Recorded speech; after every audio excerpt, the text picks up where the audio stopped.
democracy is always an unfinished creation. Democracy is worth dying for. Democracy belongs to us all. We are here in the sanctuary of democracy. Great responsibilities fall once again to the great democracies. American democracy is bigger than any one person. Freedom and democracy must be constantly guarded and protected. We are still, at our core, a democracy. This is also a massive victory for democracy and for freedom.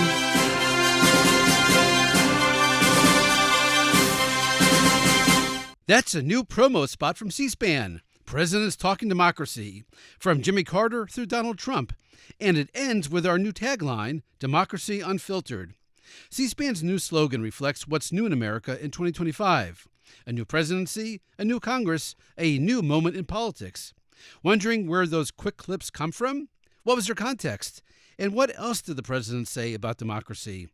All those answers and more in this episode of C-SPAN's podcast, The Weekly. C-SPAN's new Democracy Unfiltered spot features quick hits of presidents plugging democracy. Here's extended versions of what they were talking about, with context in each clip. First, Jimmy Carter, his farewell address to the nation as president, January 14th, 1981. Remember these words. We hold these truths to be self-evident, that all men are created equal, that they are endowed by their Creator with certain inalienable rights, that among these are life, liberty, and the pursuit of happiness. This vision still grips the imagination of the world, but we know that democracy is always an unfinished creation. Each generation must renew its foundations. Each generation must rediscover the meaning of this hallowed vision in the light of its own modern challenges. Ronald Reagan, June 6, 1984, Normandy, France, his famous Boys of Pontoohoc speech on the 40th anniversary of D-Day. You were here to liberate, not to conquer. And so you and those others did not doubt your cause. And you were right not to doubt. You all knew that some things are worth dying for. One's country is worth dying for. And democracy is worth dying for because it's the most deeply honorable form of government ever devised by man. George H.W. Bush, from his presidential inaugural address, January 20th, 1989. On days like this, we remember that we are all part of a continuum, inescapably connected by the ties that bind.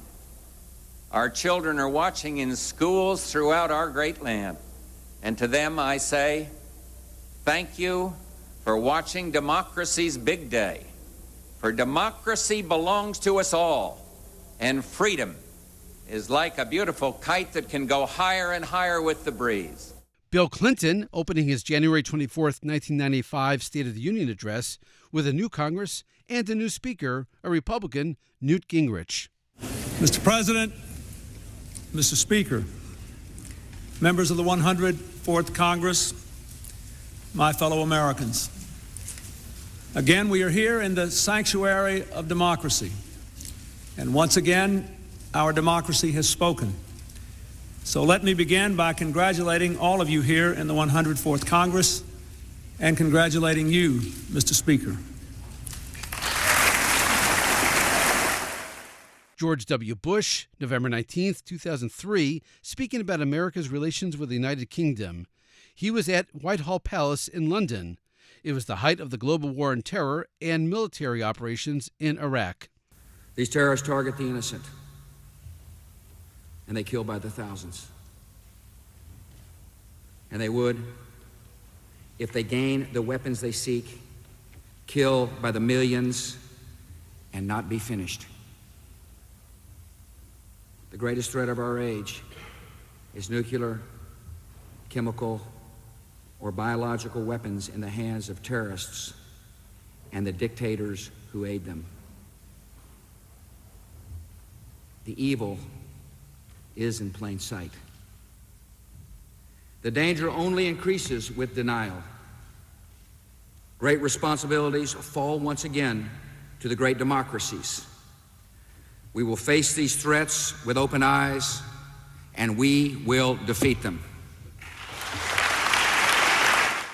Barack Obama, November 16, 2016, a speech in Athens, Greece, the birthplace of democracy 25 centuries ago.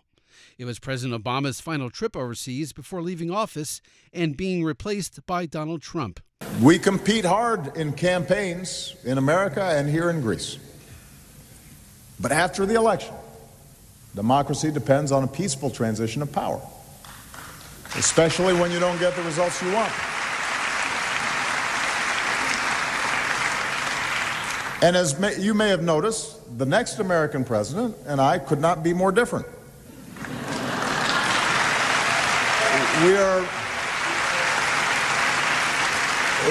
We have very different points of view, but American democracy is bigger than any one person. And that's why we have a tradition of the outgoing president welcoming the new one in, as I did last week. And why in the coming weeks my administration will do everything we can to support the smoothest transition possible, because that's how democracy has to work. Donald Trump at the United Nations, his third speech as president to the General Assembly, September 24th, 2019. Freedom and democracy must be constantly guarded and protected, both abroad and from within. We must always be skeptical of those who want conformity and control. Even in free nations, we see alarming signs and new challenges to liberty.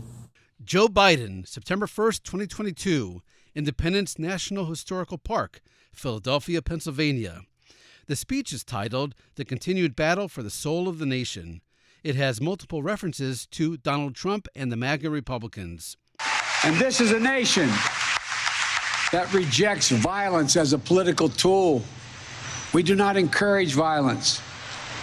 We are still an America that believes in honesty and decency and respect for others. Patriotism, liberty, justice for all, hope, possibilities. We are still, at our core, a democracy. And yet... And finally, here's Donald Trump again, giving his victory speech in Mar-a-Lago after winning on November 6, 2024, his second term as president. But this is also a massive victory for democracy and for freedom. Together, we're going to unlock America's glorious destiny. We're going to achieve the most incredible future for our people. And now, a bonus clip. We began with Jimmy Carter, but let's go one president earlier, the man Jimmy Carter defeated, Gerald Ford. For President Ford's thoughts on democracy, we dip into a film called A Time to Heal, Gerald Ford's America, produced by the Gerald R. Ford Presidential Library and Museum. As president, he had the pain of ordering the evacuation of Saigon and the pleasure of presiding over our greatest national celebration, the American Bicentennial. July 4, 1976 was a heyday across the land in every community, every city, from San Francisco on the West Coast to New York City on the East Coast. I'm sure the American people who were alive recall vividly the tall ships in New York Harbor, the various other celebrations in Philadelphia and in Washington, D.C. It was a magnificent expression in America of our happiness that democracy under a constitutional government had worked. That was 1976, America's 200th anniversary, the American Bicentennial. Next year, 2026, it's America's 250th anniversary, the semi-quincentennial. Expect more mentions from more politicians of American democracy. Watch and listen to C-SPAN networks for full coverage of the semi-quincentennial and more Democracy Unfiltered. And then, 50 years after that, stick around and watch C-SPAN's coverage of the tricentennial. That's it for this episode of C-SPAN's The Weekly. Thanks for listening and happy searching.